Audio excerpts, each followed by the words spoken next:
दोस्तों आपके साथ भी कई बार ऐसा हुआ होगा कि आप अपने घर में हैं और आप जब आप ऑल ऑफ ए सडन अपने एक्सपेंसेस देखते हैं तो आपको एक इलेक्ट्रिसिटी बिल दिखाई देता है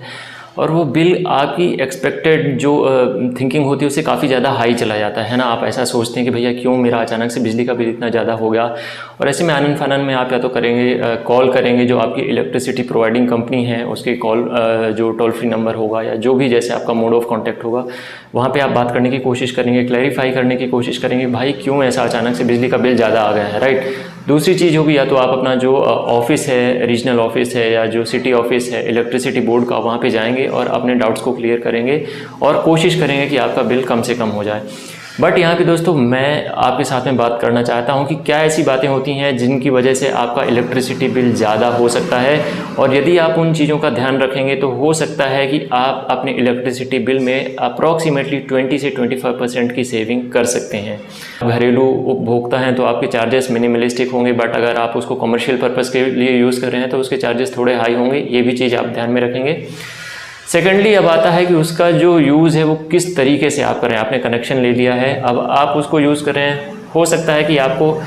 सीजनल जो यूज़ है वो ज़्यादा काफ़ी हो जाए। बिकॉज क्या होता है कि जैसे गर्मियाँ होती है तो गर्मियों में भाई अब हमें गर्मी लग रही, पसीना आ रहा है तो हम पंखा ज़्यादा चलाएंगे, अपना एसी ज़्यादा चलाएंगे, रेफ्रिजरेटर में जो सामान रखेंगे ज़्यादा से ज़्यादा सो दैट वो ख़राब ना हो, राइट। तो इसमें क्या होता है कि आपका कहीं ना कहीं कंजम्पशन तो काफ़ी ज़्यादा बढ़ रहा है। और अगर आप ऑफ सीज़न की बात करें तो जैसे विंटर्स का सीज़न होता है तो वहाँ पे आपको पंखा चलाने की ज़रूरत नहीं पड़ती ज़्यादा, आपको ज़रूरी नहीं कि आप अपना एसी चलाएं, आपको फ्रिज चलाने की ज़रूरत नहीं पड़ती, कूलर चलाने की ज़रूरत नहीं पड़ती है। तो वो कहीं ना कहीं पे एक हो जाता है कि आपका ऑफ सीज़न में बिजली का बिल कम आएगा, लेकिन आपके जो ज़्यादा टारगेटेड सीजन्स होते हैं उनमें बिजली का बिल ज़्यादा आएगा।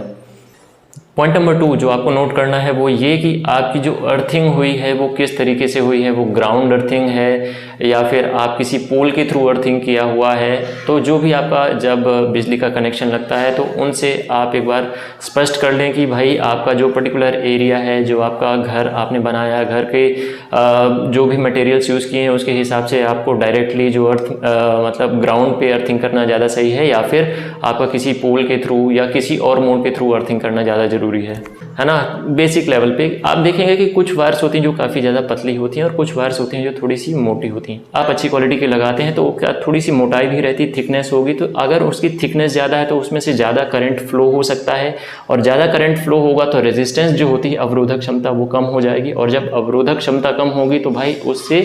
निकलने वाली हीट कम हो जाएगी, और जब हीट कम होगी तो आपका जो भी आपका टारगेटेड अप्लायंस है उसको आप अच्छी तरीके से चला पाएंगे, वो अप्लायंस भी नहीं ख़राब होगा, और कहीं ना कहीं एक जो इजी फ्लो ऑफ करंट वो आपका बना रहेगा, आपके अप्लायंस तक यूज़ होगा, और वो कहीं ना कहीं जितना आपका हीट निकल रहा है, जितना करंट फ्लो हो रहा है, उसी का एक्चुअल बिल आपके पास में आएगा। बट इन केस ऑफ पतली वायर्स में क्या होता है कि आपके पास में हीट लॉस बहुत ज़्यादा हो जाता है, रेजिस्टेंस बहुत ज़्यादा हो जाता है। एक आप सिंपल टर्म्स में समझ सकते हैं, जैसे जलियांवाला बाग हत्याकांड हुआ था जहाँ पे लोग बहुत ज़्यादा इकट्ठा थे, निकलने का रास्ता बहुत कम था, लोगों ने भगदड़ मचा दी, और ऐसे में क्या हुआ, ज़्यादा से ज़्यादा लोग मारे गए। सेम ये होता है पतली वायर के साथ में कि यदि आपके पास में इलेक्ट्रॉन्स की क्वांटिटी बहुत ज़्यादा, यानी कि बहुत ज़्यादा हाई क्वांटिटी में करंट आ रहा है बट वो निकल नहीं पा रहा है, जिसकी वजह से क्या है, रेजिस्टेंस है और हीट उतनी ज़्यादा उत्पन्न होगी, यानी कि आपका बिजली का मीटर तो बढ़ रहा है लेकिन आपके जो अप्लायंसेस है वहाँ पे प्रॉपर करंट नहीं पहुँच पा रहा है। तो ये भी बहुत बड़ा रीज़न होता है। तो यार थोड़ा सा इस चीज़ का हमेशा ध्यान रखिए, जब आप कनेक्शन लें, जब भी आप अपने घर में इलेक्ट्रिसिटी का काम करवाएं तो थोड़ा अच्छी क्वालिटी की वायर्स लगवा लीजिए। अगला पॉइंट आता है फॉल्टी अप्लायंसेस। फॉल्टी अप्लायंसेस से मेरा मतलब है कि कुछ पुराने जो अप्लायंसेस होते हैं जिनमें क्या होता है, बैटरी कंजम्पशन बहुत ज़्यादा होता है, उसमें बेकार तरीके की वायरिंग की गई होती है, और कई दफ़ा आपने देखा होगा कि भाई आपको वो अप्लायंसेस यूज़ करने के टाइम पे करंट भी मार देता है। स्पेशली अगर आप कपड़ों में आयरन कर रहे हैं तो आपने देखा होगा, या फिर कई दफ़ा आपने देखा होगा कि जो आप कोई दीवार को टच करते हैं और वहाँ पे आपको करंट मारने लगता है, तो वो जो अप्लायंसेस होता है वो भी कई दफ़ा फॉल्टी होते हैं। तो हमेशा मेक श्योर कीजिए कि आप अच्छी क्वालिटी के अप्लायंसेस भी यूज़ करें। इसके अलावा कुछ और इम्पोर्टेंट पॉइंट्स होते हैं, जैसे कि हम लोगों की आदत होती है कि भैया हम स्विच ऑफ नहीं करते हैं, तो हमारे घर में पंखा, लाइट, फ्रिज, एसी सब चलता रहता है, हम अपने काम करने में व्यस्त रहते हैं, बाहर चले जाते हैं और उसके बाद में आके देखते हैं तो भाई हमारा इतना ज़्यादा कंजम्पशन हो चुका होता है, तो बिजली का बिल बढ़ता है। तो प्लीज़ मेक श्योर कि आप जब भी घर के बाहर जाएं तो अपने जितने भी स्विचेस हैं, लाइट्स हैं, सब ऑफ करके जाएं, ताकि आपका अनवांटेड इलेक्ट्रिसिटी बिल वहाँ पे जनरेट ना हो। अगली पॉइंट आती है इलेक्ट्रिसिटी लीकेज की प्रॉब्लम, यानी कि लीकेज कैसे हो सकता है। कई दफ़ा होता है कि हम अच्छी क्वालिटी के जो अप्लायंसेस है वो भी यूज़ कर रहे हैं, हमारी जो वायरिंग है वो भी काफ़ी ज़्यादा अच्छी क्वालिटी की है, बट जो हमारा इलेक्ट्रीशियन है ना, वो हमारा हमने फिर वहाँ पे मतलब कॉस्ट कटिंग की सोची, हमने बहुत ज़्यादा मतलब ये सोच लिया कि भाई हम किसी को भी पकड़ करके अपनी वायरिंग लगवा लेते हैं। क्या हुआ कि अगर वो कनेक्शन अच्छी तरीके से नहीं देगा या फिर कनेक्शन वो एक सर्किट से दूसरे सर्किट में लगा देगा तो भी वहाँ पे आपको दिक्कत बनी रहेगी और आप कभी भी उसको जो रूट कॉज है उसको फाइंड आउट नहीं कर पाएंगे। और इसकी वजह से क्या होता है, कई दफ़ा आपको अनवांटेड करंट या शॉर्ट सर्किट का भी सामना करना पड़ सकता है। उसके बाद में अगला पॉइंट आता है, यानी कि अगर आप एलईडी बल्ब चलाते हैं तो वो टंगस्टन के मुकाबले आपका 75% लेस एनर्जी लॉस करेगा, लेस हीट रिलीज़ करेगा, जिसकी वजह से आपका 75% तक बिजली का बिल वहाँ बचा सकते हैं। प्लस एलईडी यूज़ करने का फ़ायदा ये है कि अप्रॉक्सीमेटली इन जो एलईडी बल्ब्स की लाइफ होती है वो 25% ज़्यादा हायर होती है as compare to normal bulbs. तो आप जो बल्ब हैं वो एलईडी के यूज़ कीजिए। इसके अलावा आप क्या कर सकते हैं, इसके अलावा भाई डे लाइट सेविंग मोड, भाई जैसे आपके मोबाइल में रहता है कि पावर सेविंग मोड है कि भाई आपकी बैटरी ज़्यादा से ज़्यादा बचे, इसी तरीके से आप अपना डे लाइट सेविंग, यानी कि जब आप घर में हैं, आपके पास यदि प्रॉपर रोशनी है बाहर से तो आप अपने बल्ब बंद कर दीजिए। यदि आप अपने विंडोज़ खोलते हैं तो उसमें भी अगर ताज़ी ठंडी हवा आ रही है तो आप उसके सामने बैठ जाइए, आपको अपना पंखा चलाने की ज़रूरत नहीं पड़ेगी। ये छोटा सा पॉइंट है, इसको भी आप ध्यान में रख सकते हैं। लेकिन इन सब के अलावा भी एक और चीज़ होती है जो कभी हमारा ध्यान जाती नहीं है, बट एक चीज़ आपने देखी होगी, बत्ती गुल मीटर चालू, ऐसा कोई मूवी है उसमें भी ये चीज़ बताई गई है। और वही चीज़ है कि आपका जो मीटर है, आप अपना जो इलेक्ट्रिसिटी बिल आता है उस पर ज़्यादा ध्यान दीजिएगा कि हो सकता है कि आपके एरिया में या जो आपका इलेक्ट्रिसिटी प्रोवाइडिंग बोर्ड होगा वो आपके जो इलेक्ट्रिसिटी रेट्स हैं पर यूनिट के हिसाब से उसने अपने इंक्रीज़ कर दिए होंगे, है ना। कई जगह पे ये हो सकता है कि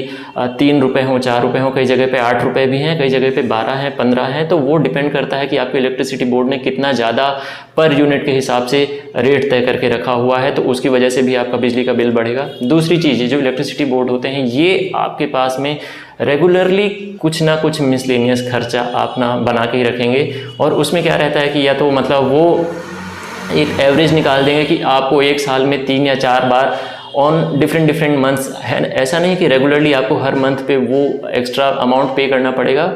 पर एक साल में 3 या 4 बार आपको रैंडमली किसी भी महीने में आपके बिल में 500, 600, 700 रुपये का एडिशनल अमाउंट जोड़ करके दे देंगे। और उसके लिए अगर आप बात भी करोगे तो कुछ क्लैरिफाई नहीं करेंगे कि ये एक पर्टिकुलर साल के लिए कितना उन्होंने फिक्स करके रखा हुआ है, किस किस महीने पे लेंगे, किस बेसिस पे रखेंगे। वो बस ये बोल देंगे भाई ये रैंडम होता है, किसी भी महीने आपके में उठा कर डाल देंगे। और ये भी स्पष्ट नहीं करेंगे कि मैक्सिमम वैल्यू इस बिल को